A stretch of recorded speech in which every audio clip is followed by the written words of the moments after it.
Imagine paying $3,000 to spend the weekend with one of the most talked about women on the planet. A luxury hotel on a Sydney beachfront, 2 nights, yoga at sunrise, sound healing, a gala dinner, a one-on-one fireside conversation with Meghan, Duchess of Sussex, the promise of something intimate, something special, something worth every single dollar. Now imagine watching her get into a Range Rover and drive away after 2 hours. That is what happened in Sydney on the evening of April 17th, and what happened in the hours and days around it, before it, during it, and after, is a story that has layers nobody is talking about honestly. So that is what we are going to do today. We are going to go through all of it, every layer, every detail, every question the cameras raised and no one on either side has fully answered. Stay with me, because this one goes somewhere you are not expecting. But first, if you are new here and this is the kind of breakdown you have been looking for, hit subscribe right now, one tap. I am going to need you back for the follow-up on this story because it is not finished yet. Go ahead, I will wait. Right, let's build this from the beginning.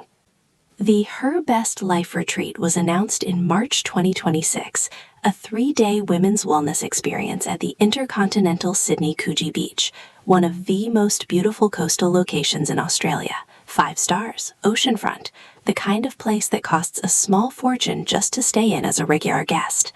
But these were not regular guests. These were 300 women who had paid between $2,699 and $3,199 Australian dollars each for the privilege of being there.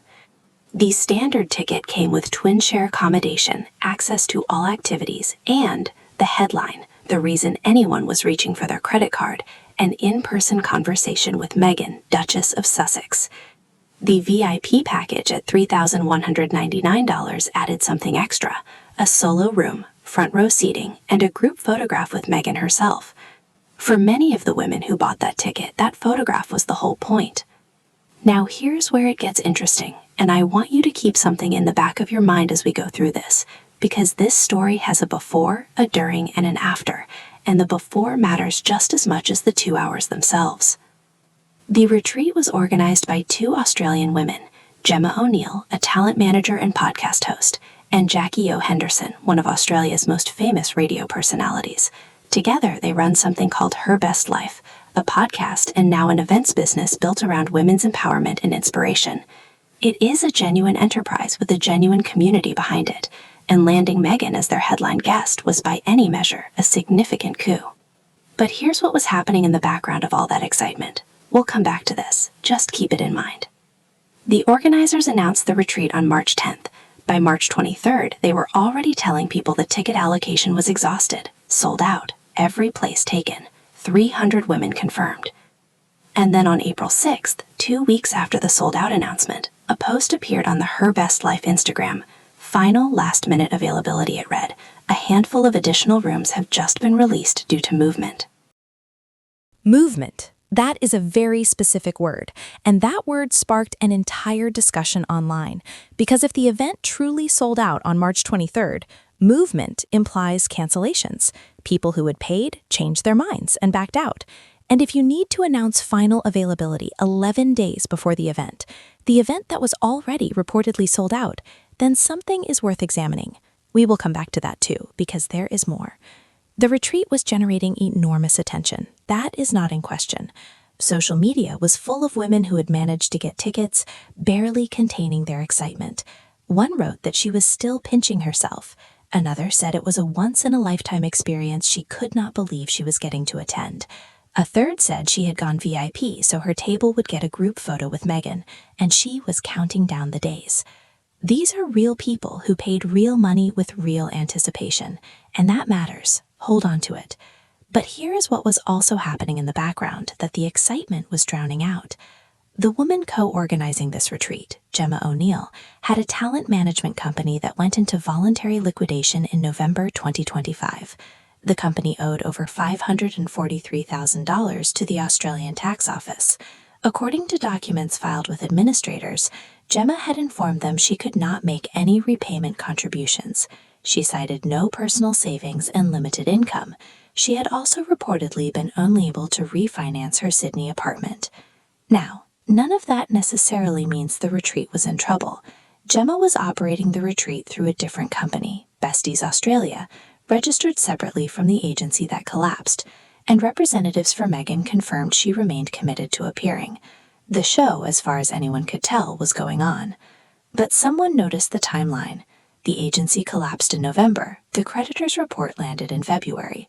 2 weeks later, Gemma was announcing a $3,000 a ticket event with Meghan Markle, and the question a source put to reporters was, who is actually financing this event and where does the money go? That question was never publicly answered. And then came the journalist. A commercial writer at a major Australian news outlet purchased a ticket to the retreat, went through the entire booking process, paid for her place, received confirmation, and then days before the event, her registration was withdrawn. The organizers had discovered she worked in media. Her money was refunded, but she was out. She wrote about it publicly. She said at no point during the booking process was there any disclosed condition stating that media professionals were ineligible to attend. She said she was disappointed to be excluded on that basis. She said the eligibility rules should have been stated up front. The organizer's position, as far as it was publicly articulated, was that the event was strictly private. No media, no recording, no outside documentation of what happened in that room. Which brings us to the no phones policy. Attendees were informed in advance, as a non-negotiable condition of entry, that the event would operate under a strict no phones, no recording policy during Meghan's live conversation. Anyone who arrived with a phone would have it managed at the door. Metal detectors were set up at the entrance, bags were checked, wands were used to scan guests before they could enter the venue. Now, security arrangements like this are not unusual for high-profile events. We can note that without necessarily implying anything nefarious about them. But put together, the picture that was forming before a single woman had checked into her ocean view room was this: an organizer with a collapsed agency and $500,000 in tax debt, a sold-out event that announced last-minute availability, tickets costing up to $3,200, a journalist removed after paying, metal detectors at the door, no phones allowed, no recording permitted, and a leaked itinerary published by a newspaper before the event even started, revealing exactly how Meghan's time at the event was structured. And this is where things took an unexpected turn. Because according to that leaked schedule, Meghan's entire involvement in the weekend was planned to begin at 4:30 p.m. on the Friday evening. VIP group photographs first, then the gala dinner at 5 p.m., a live and conversation session during the meal, and then, and the itinerary made this clear in advance, she was expected to be at Allianz Stadium by 7:30 p.m. for a Super Rugby match between the NSW Waratahs and Moana Pacifica. Let me put that in plain terms. According to the schedule that was in circulation before the retreat even began, Meghan was never going to be there for more than a few hours on the Friday evening. The rest of the 3-day program, the yoga, the sound healing, the meditation, the disco, the morning sessions, the connection, the conversations, the unforgettable experiences, none of that involved Meghan. Some people knew this. The organizers knew this. Anyone who had read the leaked itinerary knew this. But 300 women who had paid up to $3,200 each, some of whom had traveled from interstate or internationally to be there, did they all know this? Did they fully understand before they clicked confirm on their booking that the woman they were paying to spend the weekend with was going to be there for approximately 2 hours on a Friday evening and then leave for a rugby match? That is the question. And the answer, based on what surfaced online in the hours after Meghan's departure, suggests that at least some of the women in that room felt that the picture they had been sold did not quite match the picture they experienced. One attendee asked publicly why Meghan had not even shared a meal with women who had paid $3,000 to spend the retreat time with her. Another said she had disappeared before dinner and spent longer at the rugby, where she reportedly ate classic Australian stadium food. Someone else noted that the women who arrived last were Jackie O. Henderson and her daughter, and that they were also reportedly among the first to leave. Now, here is where I want to be precise, because two things are simultaneously true, and I am not going to flatten one of them to make the other look more dramatic. The Her Best Life retreat continued all weekend without Meghan. The yoga happened, the sound healing happened, the meditation happened, the disco happened. The panel speakers ran their sessions, the hotel was beautiful, the ocean was right there. The community of women that Gemma had been building through her podcast showed up and connected with each other in real ways. Multiple attendees posted positively about the weekend. The organizers clearly cared about the experience they were providing. And Meghan, we should be clear about this, delivered what organizers had confirmed she would deliver. The fireside conversation, the VIP photographs, the gala appearance. Her team said afterwards that she was always confirmed only to attend the retreat for her Q&A portion of the weekend, which means, in the narrow technical sense, she did what she was booked to do. But here is where the story gets genuinely complicated, and this is the thing that nobody seems to want to fully sit with. When you sell something, what you say and how you say it shapes what people believe they are buying. The retreat was marketed as a weekend with Meghan. The headline on the website called her the highlight of the weekend. The language around the event, intimate, in person, a once-in-a-lifetime experience, created an expectation, not just of a 2-hour appearance on a Friday evening, of something bigger, something more immersive, something more present. And the reason people are reacting the way they are reacting is not primarily because Meghan left after 2 hours. It is because of what she did immediately after leaving. Within minutes of departing the retreat, 2 hours in, she and Harry were photographed smiling and waving at a public rugby stadium in full view of cameras, visible to an audience of thousands, eating stadium food and having a great time.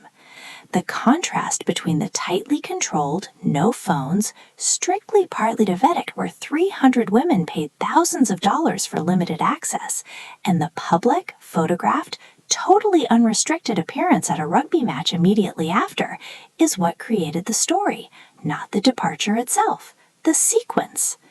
Some people in Australia put it in terms that were direct and unsparing. The women in that hotel room paid for scarcity. They paid for exclusivity. They paid for a kind of access that was supposed to be rare and precious. And then the person they had paid for walked out of the private event and immediately appeared in the most public possible setting, waving at a crowd, eating a pie. Scarcity only works, as one writer put it, until it starts looking arbitrary, and the stadium made it look arbitrary. Now I want to give you the other side, because there is one, and it is worth hearing seriously. Meghan Markle has been the subject of an extraordinary amount of bad faith coverage for years. Moments that were warm have been called calculating, moments that were genuine have been called staged, and there is a version of this story, a legitimate version, that says the following. Meghan delivered what was contractually and publicly committed to. The organizers had always been clear about her schedule. The itinerary was leaked, note that word, leaked, and the framing of it was done by people with an agenda. The women who went to that retreat for the full experience, the full weekend, the community, the yoga, the connection, many of them had a genuine, meaningful time. The Duchess does not owe anyone 3 days of her life because they paid for a ticket. That argument has real merit. And yet, when you look at the whole picture, the sold-out claim followed by last-minute availability, the journalist removed after paying, the metal detectors, the no-phones policy, the organizer's financial background, the leaked itinerary showing a departure time that was always scheduled, what you see is an event that was sold as one thing and delivered something noticeably less than that.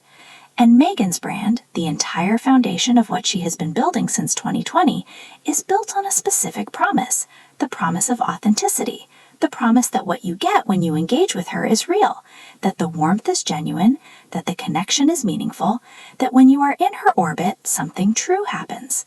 When the reality of an event does not match the feeling that was sold, it does not just damage the event, it damages the brand. And in this case, it gave the people who were already skeptical of brand Sussex exactly the ammunition they had been looking for. Because this was not the first time an event connected to the Sussex world had come under scrutiny for the gap between promise and delivery. The Netflix deal that was supposed to be $100 million and ended with a lifestyle show that was not renewed, the Spotify deal that collapsed entirely, the As Ever brand partnership that Netflix walked away from, the speaking fee that dropped from a reported $1 million to $50,000, the Melbourne Summit tickets slashed by more than half, and now a retreat where the headline act appeared for 2 hours and drove to the rugby. Each individual story has an explanation.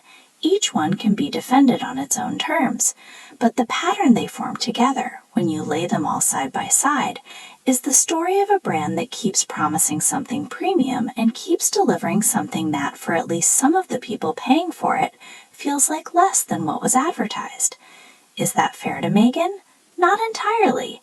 She has a team. She has contractual obligations. She is not personally responsible for every piece of marketing language that an organizer puts on a retreat website. But she is responsible for her brand. She has always insisted on being responsible for her brand. She fought for control of her narrative, of her image, of her story. She left an institution that she said did not give her that control. And the cost of taking that control is that you also own the consequences when the delivery falls short of the promise. The women who paid $3,000 and felt something did not add up, they are not wrong to feel that. The organizers who said Meghan delivered exactly what was committed, they are not wrong either. Both things are true. Both things are uncomfortable. And neither side is going to win this argument cleanly, because the truth lives in the gap between them. Was it justified? Was it misunderstood? Was it a PR disaster that could have been avoided with 3 sentences of clearer marketing? Or is this just what happens when a public figure's commercial operation grows faster than the authentic foundation it was supposed to be built on? Those questions do not have clean answers. They have not had clean answers for 6 years. And what happened at the Intercontinental Coogee Beach on a Friday evening in April 2026 is just the latest version of the question that has been following Harry and Meghan since the day they left. Is what you are selling real? And is the price you are charging for it fair? Drop your thoughts in the comments. I genuinely want to know where you land on this one. Was it a reasonable commercial arrangement that got framed unfairly? Or did something real go wrong in the gap between the promise and the delivery? Tell me below.